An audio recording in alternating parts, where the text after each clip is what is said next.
Turn my headphones up.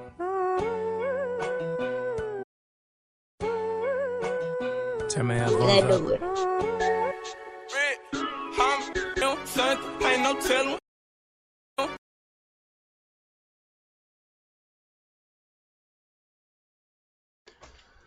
And with that, folks, welcome to NBA Finals, the first three review, in which we'll be talking about the first three games of the NBA Finals here. The Spurs with the 2-1 lead here in this best-of-7 Finals. Alongside me, Stephen Hughes, we got Robert Diers, the National Sports Radio Station president, and we also have Miles Walker on hand to talk about the first three games. LeBron cramping, LeBron rising, and then the point guards. Where were they in Game 3? We'll discuss all that right now, right here on the NBA Finals First 3 review. So let's start with the beginning. In Game 1, in which the Spurs took the 110-95 victory over the Heat, LeBron James couldn't finish the entire game, mainly because of an issue that not anyone can really control. AT&T Center's AC something was up with it, so it turned off. And it was smoking hot heat, humid inside the AT&T Center, in which lots of fans had to use, flyers and programs to cool themselves off. And both their players affected in this one. And we'll start with Miles here on hand, who actually we have a shout out for him right now. Happy birthday, Miles. Yeah, we got Thank you guys. Yeah, the B-Day for old Miles Walker here on the National Sports Radio Station. So let's start with Miles. Miles, what did you see out of the first game that, really set up the tone towards the first three games of the series? Well, the Spurs simply took advantage of what they were given, because it was a very close game for most of it. I believe it was actually a tied game at around 90 until when LeBron James left the game. Then they were able to really turn it up, end up winning by about 15. Overall, I thought it was a great game. I thought that both teams played well in this game, and simply the Heat's best player just couldn't finish out for whatever reason, whether it's for cramps or for anything else. He just couldn't finish, and that's why the Spurs were able to take advantage. Oh, for sure. And then pretty much, how do you feel about LeBron's cramping up? Was it more of a way to rest up for Game 2? Because obviously that seems like it was the case. Probably not. But, a lot of people criticize LeBron for, cramping up and not returning to the game after he started feeling those cramps. Do you feel like, was that a good move or a bad move for LeBron to take himself out of the game? Nobody knows his body better than him. So if he feels as if he needs to be taken out of the game, then obviously he should do everything he feels is right. And it's the first game of the NBA Finals. He's not going to deliberately try to get out of the game, especially during crunch time. I mean, you want to win every game you can. You want to play the least amount of games in this series. Be done with the team as quickly as possible. So he's not going to find an excuse to not play. So I honestly do not feel as if he should be getting as much criticism as he is for the cramps. For sure, and that's definitely the mindset that athlete would have, and what athletes should say. It's he would be the only one that can know how to dictate his body and all. And let's go now to Robert Diers here, and let's just talk about the statistics now in this game. We talked about with Miles, what happened, what's going on with this, and how it was affected. Now let's go to the stats side. Obviously advantages on both hands. San Antonio on fire as usual from downtown, 13 of 25 from 3-point range, and also just shooting the ball better at 58% for San Antonio, 47% for Miami. Just how do you think the Spurs handled the Heat? And a lot of people were thinking down of them. The Heat, two-time champions. They're going to do it again. They're going to just thrash the Spurs. How do you think the Spurs were able to handle this on, first, the offensive side of the ball? I think when you look at it, the offense for the Spurs, I believe, is a lot better. I mean, you really have to rely on LeBron James and a Dwayne Wade. And we also have Chris Bosh, but I think when you look at the Spurs, you have a Tony Parker that really, I think, is on fire in the beginning of the game. You also have a Kawhi Leonard who really made himself known in Game 3. Game 1, he kind of just came out early, and then also what I look at is Manu Ginobili. He is really clutch off the bench, and I think that's one role he really had to step up this year, and Danny Green got the starting job.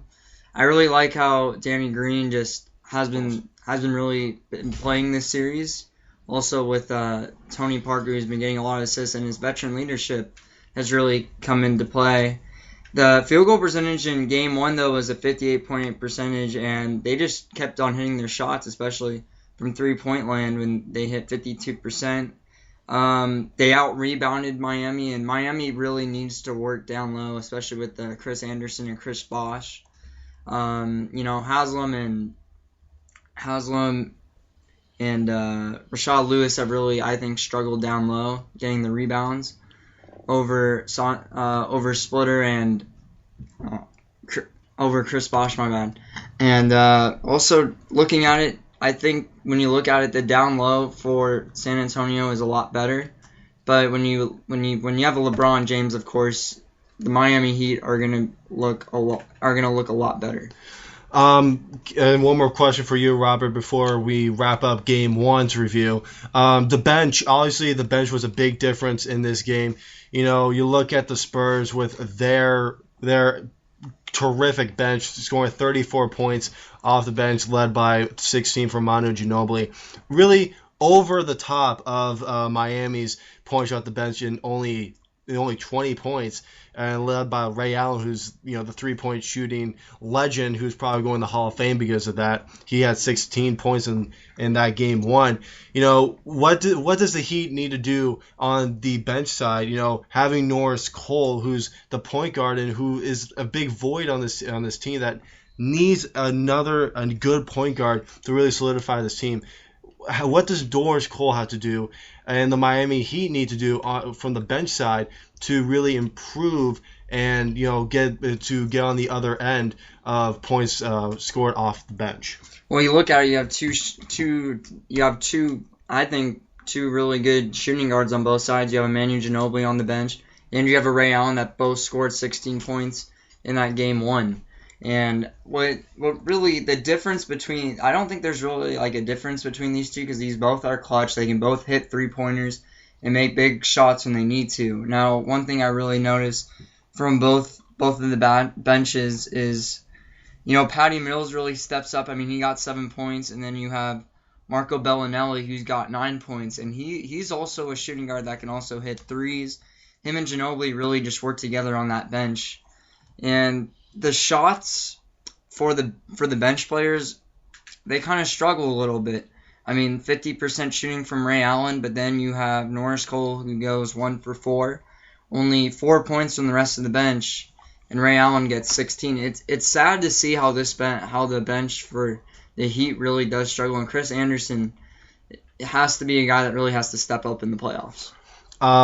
I'm going to complete my review because I haven't really had a say in this. I've been asking you guys the questions. I really want to, know what you guys have to say. My issue for the Heat, I'm going to have an issue heading into Game 2 for both of these teams. For the Heat, a point guard needs to step up. Norris Cole and Mario Chalmers, they've been platooning the point guard spot in this game alone. Mario Chalmers, the starter, 17 minutes. Norris Cole, 29 minutes. And they only produced 5 points. And that's obviously not the way to go. And that's the big void that Miami Heat have, is no point guard stepping up right now. And when we get to Game 2 and Game 3, that will be very evident, like here in Game 1.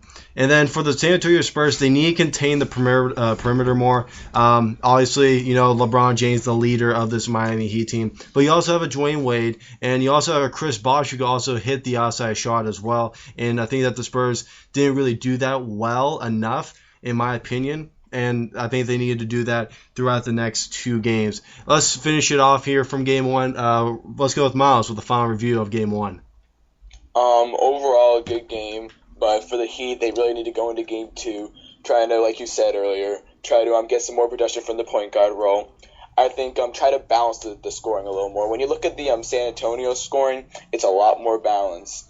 One of their starters, the lowest points they had was from Kawhi Leonard with 9 points. We look at the Miami Heat starters, it was Chalmers with 3 points. When you look at the starters, the Miami Heat a little more centered around LeBron James, which is always going to happen. When you look at the Spurs, it's just very even. You see a lot of people with around the same point total. So going to Game 2, Miami needs to try to balance the scoring. And then Robert, final review, and then we'll head to Game 2. Final review, I have to say, is yes, the point guard balancing for the Miami Heat. I mean, Norris Cole really needs to step up off the bench for Mario Chalmers, who's been struggling. But assumingly it's been the off-field issues that have really gotten to him, and that's what his teammates believe. So his teammates really want to get him off of that. When you look at the Spurs, I mean, Manu Ginobili is one of the. I think he could be one of the six man of the year, but it was Crawford from the Clippers. But he also had a really great season. But Ginobili really steps up. Ray Allen really steps up at the bench for the bench for the Spurs is just a lot better than the Heat. And there we go. Game 1 in the Bucks, 110-95. San Antonio takes the 1-0 lead. You know, San Antonio being more of a home court advantage team that really, you know, like the word says, takes advantage at home and, you know, being really dominant at home, not just in the postseason, but also in the regular season. This year, heading into Game 2, 32-8 heading into Game 2 at home, which is ridiculous. And then Miami Heat were 21-19. So let's go here. 98-96. You know, Miami Heat scores 3 more points than they did in Game 1. But this time here in Game 2, they get the defense. They get what they need. Just squeeze it out here in Game 2. A 2-point win over the San Antonio Spurs in Game 2. And let's just take a look at Rashad Lewis. I feel like, you know, his role alongside with Chris Bosh has been pretty good. In my opinion, Rashad Lewis 14 points here in Game 2, and then Chris Bosh 18 points down low, and also the clutch three-pointer from the corner that pretty much sealed the deal with 1:18 to go in that fourth quarter. Let's go back to Miles first. What was evident about what was evident about Game 2? What was the difference you saw from the Game 1 Miami Heat to the Game 2 Miami Heat that we saw in the difference of a loss and a win? There really was just one difference to me, and that was they got a lot more production out of LeBron James. When you look at his scoring total, he scored 35 points. To me, he was a difference maker in this game because the bench scoring was no different. I mean, Ray Allen scored a little bit less points. Norris Cole did not score anything. He was 0 for 2 in 11 minutes. Mario Chalmers only had 5 points. Overall, it was just simply that LeBron James just came up, he stepped up, and he won this game. I think that was the main difference. And then let's go to Robert on this one. What was the difference between the Spurs, a Game 1 win to a Game 2 loss? What was the difference there? The big three really just made a big impact. Tim Duncan with 18 points, Tony Parker with 21 points, Manu Ginobili with 19 points. And they really stepped up this game, really just said, hey, we want to win this game. Well, I mean, oh, geez. They lost this game, but still I think these guys really were productive. I think one stat you can see Marco Bellinelli with 3 points. Thiago Splitter didn't really make a difference with 2 points. He only went 1 for 3, and he was really shut down the whole game.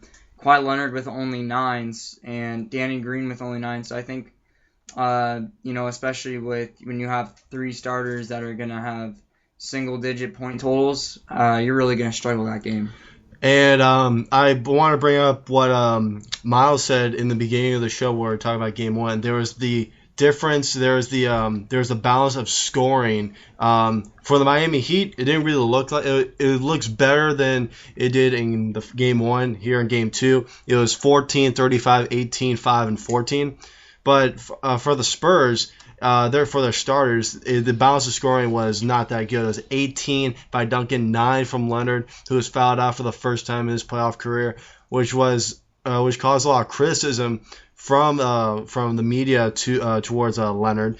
2 points for Thiago Splitter, 21 from Parker, and then Danny Green with 9, and then Manu Ginobili, like Robert said, with 19. Obviously, the balance of scoring was the issue there, and then plus LeBron James being a man, scoring 35 points and getting 10 boards as well. And then, again, want to bring it up, point guards not doing that well. Norris Cole dropping minutes. He only got 11 minutes in Game 2. No points off of that. 2 fouls, 2 rebounds, and assists. Obviously, pretty much in simple terms, no production out of Norris Cole. Mario Chalmers with this kind of like the same thing. He only scored 5 points in 31 minutes. That's ridiculous. Rashad Lewis played 26 minutes and scored 14 points. That's the production that I like to see out of Mario Chalmers or Norris Cole, any point guard for the Heat, because right now it is a big struggle right now for the Miami Heat to find a perfect point guard. And let's go with, since this game was really close, and we have a fresh Game 3 on our minds. Let's just go with final review on Game 2. Miles, start with us. Overall, it was a great game. I think this is easily the best game of the series. Honestly, San Antonio, they played well overall. I mean, yes, they could have gotten a little more production out of Thiago Splitter, but I think overall it was still a very good game out of the Spurs. Miami, they had one player beat Spurs, and that was LeBron James. That's my thing. Let's go with Robert on his final review of Game 2. I think Miami, they got better shots. I want to say this team this was a close game, to be honest. Like, I could have gone either way. I think the Spurs, deserved to win that game. But, he came out and won it just because of what Miles said. LeBron James, 35 points. He was more productive in that game because, he cramped up with, 3 minutes left in the first game. But still, I think the Heat they got lucky that game. I mean, it was a close game going into that last minute. It all just came down to last shots, and Miami got it done. And that's what they're good at. They're good at becoming clutch. So, Robert, thanks a little bit of luck ending Game 2 on the Miami Heat side. So, now let's go to Game 3, fresh on our minds, just happened yesterday.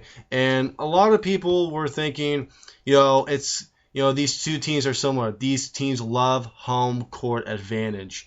Miami Heat, same record. The Spurs had heading into Game 3, with a 32-8 home record heading into Game 3. And the Spurs, they're also good away from home, so it's not like the Heat where home is a little bit, there's an imbalance between home and away. Spurs, they're balanced, both away from AT&T Center and at AT&T Center. But it looked like from the beginning, first quarter, 16-point deficit for the Miami Heat. Things were it was a bit of a surprise. After the second quarter, people are starting to realize, San Antonio, they're not joking around. They're scoring 71 points in the first half on the road in the NBA Finals in a pivotal Game 3. And then from there, they score 40 points to pretty much rest the case for Game 3 and winning 111-92. Miami Heat have not eclipsed triple digits in the first 3 games of the series, and that's obviously been a big concern. And once again, I'm going to bring up the point guards not doing enough for the Miami Heat, with Mario Chalmers doing little to nothing with 22 minutes and only 2 points. Then Norris Cole going in there for 18 minutes and scoring only 8 points. Let's go Miles Walker. And Miles, what did you see that was completely wrong out of the Miami Heat? Their offense is obviously not clicking.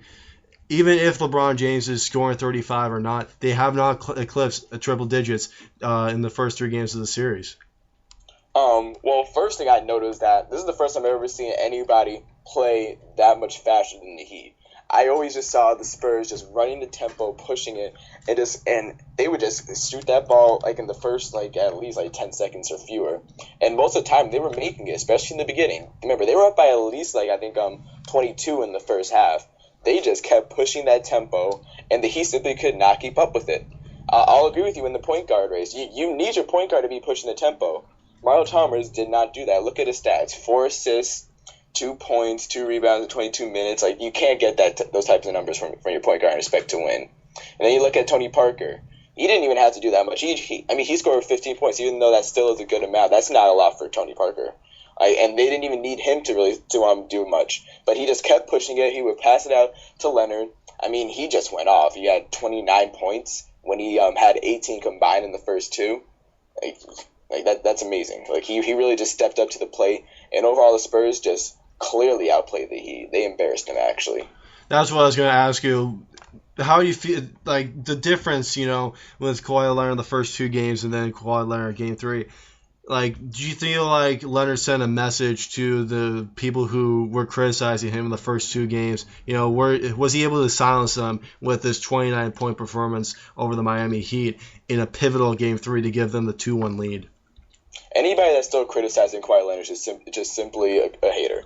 You can't criticize a man after he scores 29 points. Most of those really in the first 3 quarters. He didn't need to score anything else in the fourth quarter. So he probably could have eclipsed 30 also. I think he silenced the critics. Is he going to do this the next game? I highly doubt it. I still think he's going to play well, but I mean, this is more than well. This is a great game. Yeah, I'm starting to become a big fan of Kawhi Leonard. The third-year guy out of San Diego State. Really putting in some good work at the small forward position for the San Antonio Spurs. Let's go with Robert now. Obviously, like I said, Heat not doing it on offense well, and a 19-point beating against San Antonio on your home court. What concern do you have if you're Eric Spoelstra in the Miami locker room? What my biggest concern is probably just your production out of the point guard position. Probably, also you look at Chris Bosh. He was perfect from shooting, but only got 9 points, so really didn't get off. He didn't really get, and he had 34 minutes, only 9 points, and that was a big concern. And only had 3 rebounds. And actually, Chris Anderson had the most rebounds, and he was coming off the bench. So I think that was the biggest concern in that game. LeBron only had 22 points, and that was a guy you really needed to just get the ball to. Rashard Lewis, he didn't do that bad with 14 points. I think he's been improving every game by the minutes he gets. 33 minutes, not too bad with the 14 points he's been getting. And Dwayne Wade, I know he's getting old. I know the knees are hurting, but he's still getting some big-time minutes with 36. But he just needs to be a little bit more clutch for this team to win it. Also, when you look at it, I think Norris Cole stepped up a little bit. Not a ton, but he still got 8 points better than Mario Chalmers. And I'm questioning, would you want to start Norris Cole your next game? Because he just got more points than Mario Chalmers. I don't think it really matters. I feel like, right now, I feel like you go with the guy that you trust the most, and for the entire season, it's been Mario Chalmers, and I feel like that's going to continue to be the case heading into Game 4. But interesting statistic, LeBron James, by the time, Eric Spoelstra is thinking, Mario Chalmers isn't leading this team down the court, LeBron James will have to take his team, put it on his shoulders. 7 turnovers from LeBron James out of the 20 that the team had in Game 3, which is an interesting stat. LeBron James, obviously now, like I said, having to take the reins of leadership to a whole different level with no real point guard right now through the first 3 games. Now he's got to take over a serious job, setting up the offense, running a transition effectively and scoring points. Only 4 fast break points the entire game for the Miami Heat. So obviously things have to go, things would be really, things are just out of whack right now in Eric Spoelstra's offense. And Robert, you have something else to say? Yes, I would also like to say that there's, I've been making this comparison throughout this whole NBA Finals between who's the better shooting guard. Would you go with Ray Allen or Manu Ginobili? And when I look at the statistics, I gotta say Manu Ginobili. He's a clutch type of guy, just like Ray Allen. But when you look at it, he has more of that veteran leadership. He's been a part of that big 3 with the Tim Duncan and Tony Parker. He really knows the squad very well. Ray Allen just came from a big 3 from Paul Pierce, Kevin Garnett. Left him, and Kevin Garnett wasn't too happy. And then he goes off to freaking Brooklyn. But Ray, I think that Manu Ginobili is I think that's been the difference maker for this squad, and also Kawhi Leonard in Game 3. Man, whoever thought this guy was going to come out of nowhere in Game 3 and get 29 points? Jeez, and also one really good statistic. First half, the Spurs went 19 of 21 shooting. That's like an NBA record. So congratulations to them. I think that's why they got the big win. The shooting is very important. In their defense, they're holding Miami to less than triple digits. Yeah, that's the main thing right there is the defense right now, right there. And then the Spurs just have to be consistent on offense, score, they need to score over 100 points, a game. And with the defense that they have right now, they're looking really good. And it looks like, in my opinion, they could do really well heading into the next couple games that have to be played, games 4 and 5. We have pretty much wrapped up the first 3, and now let's hear the reactions or the thoughts of the next 4 games, if so. Game 6 and Game 7 still, if necessary. If the Heat win Game 4, Game 6 will not be if necessary. It will definitely happen. So let's go with Miles first. Miles, what do you think is going to be going on in the next 2 or 3 or 4 games? Whatever it depends on what's going on. in the matter of who wins the next couple of games. Well, I would be very surprised if the Heat do not win the next game. I think they're just going to come out there guns blazing. I think LeBron James is going to go off. And I think overall, everybody's going to start to play. I think we're going to see Mario Chalmers start to play a little better. I think he's going to drop huge numbers. No, but I do think he's going to start to be a little more productive. I think they'll do a good job of canceling out the big three. Because whether you think or not, Miami Heat's big three can and probably will score more than the San Antonio's big three on a daily basis. It's just about the San Antonio's it's how they spread the shooting. But I think that the Miami's big three is just going to go off, and Mario Chalmers is going to play well. So I'd be surprised if Miami does not win the next game. It's the next three games that I'm really questioning, because these two teams really, except for this last game, they have proved to me that they're pretty even. San Antonio may have a little more skill, but I don't know how these next three games are going to go. If I had to guess, I would think that San Antonio is probably going to end up winning the best of the next three games. But I don't even know yet. Yeah, as you're gonna make it more of like a best of three series, with the fact that you won't be surprised if the Heat win Game 4, and I feel like that's gonna be the case too. I feel like if you lose on your home court, there's a chip on your shoulder. There's an edge that you have. Like, hey, we owe it to the fans, we owe it to ourselves, and we owe it to our goal to win an NBA championship in coming back and winning Game 4 after losing Game 3 at home.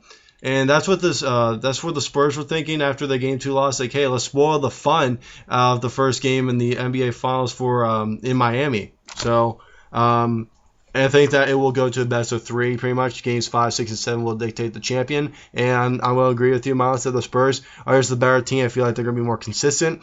The Miami Heat are just up and down right now. They were just they kind of reached their somewhat potential in Game 2, but they still didn't really reach it. They didn't score. They didn't have the offense they really needed. Their offense was pretty much named LeBron James. That's all that really led for them. Other than that, it was no one really else that was spectacular. And for the Spurs, they're just, again, balanced out. 14 from Duncan, 29 from Leonard, 15 and 15 from Parker or Green in Game 3. And if we see that again a couple more times for the Spurs, they'll be hoisting another title. And Robert, what's your thoughts on the next 4 games, if possible? The max of 4 games in this NBA Finals. You know what, Steven? I said I think it was on Cameron's show that the Miami Heat would win. But I really like the Spurs. Really changed my mind now that I think they can maybe win.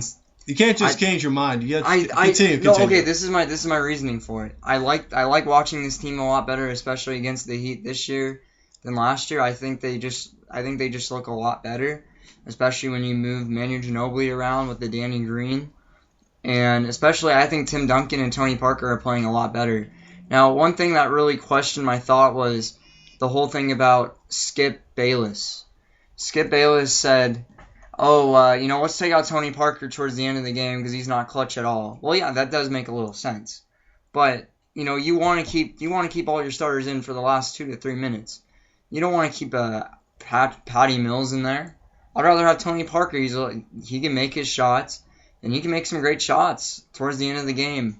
But also, this is also a cold hard fact. The Miami Heat have won 13 straight times in games following a loss in the NBA playoffs. But they are down right now, which is not good. So they keep on bouncing this back right now. They can lose in 7. And I think this is what's going to come down to. Game 7, who can outperform what team? I mean, you're watching probably the Stanley Cup playoffs right now, and you can kind of see the Kings are outplaying the Rangers. Even though last time I saw the score was like 2-0, Rangers were up. But I think this playoffs for the NBA has been really intense. But also the Stanley Cups have been really interesting as well. Why are we talking about the Stanley Cup? I like the Stanley. I'm sorry. Just continue on your point and finish off with the next 4 games. Sorry, the Stanley Cup has really been enjoyable for the Kings that came back and beat the Sharks 4 straight. But the Spurs have taken the lead in every series this whole playoffs, and I think they could win this series. I think if they can get production out of their big three and keep on the balancing of points and not having a lot of turnovers and keep on hitting and they keep on having that, I think they have a great 3-point field goal percentage. Keep it up, they win it. They win that whole series, period. And just keep LeBron James. As long as you can keep him at 25 points or less, you win. And with that ends our show. Final thoughts, quickly. We'll start with Miles. It's been a great series. Personally, I think that the Spurs are probably going to close it out in 7. The Heat, they've looked good, but the Spurs have just simply been the better team. All right, and Robert, final words. The Spurs, man, this is a team that wants to win the NBA Finals, and they are hungry for it. You want to know why? Because they keep on coming out. Their bench is working hard. Kawhi Leonard is making a big impact with Danny Green. Danny Green maybe isn't doing the greatest right now, but that's the future for the Spurs, and they're doing pretty damn well in the playoffs. And with that ends our NBA Finals first 3 review show here on the National Sports Radio Station. Thanks for tuning in to us here on Spreaker.com or on the iHeart Radio Station. I'd like to thank Miles Walker, and happy birthday, man, once again. Thank you for joining in and having your words of wisdom for the first 3 games of the series. And I'd like to thank Robert Dieters for coming on and being the man, the National Sports Radio Station president, and pretty much, being a part of the show and having his words of wisdom towards these first 3 games. Robert has actually one more thing to say, as he has executive order for this station. I do have a show tomorrow night. Listen in to NFL team breakdowns with Nick Rice. We're going to be talking about the Tampa Bay Buccaneers. Is this a playoff team? You'll find out tomorrow night. I don't think so. And simple as that. I don't either, but you just gotta let the fans know. Yeah, make them tune in. Make them worried and tune in.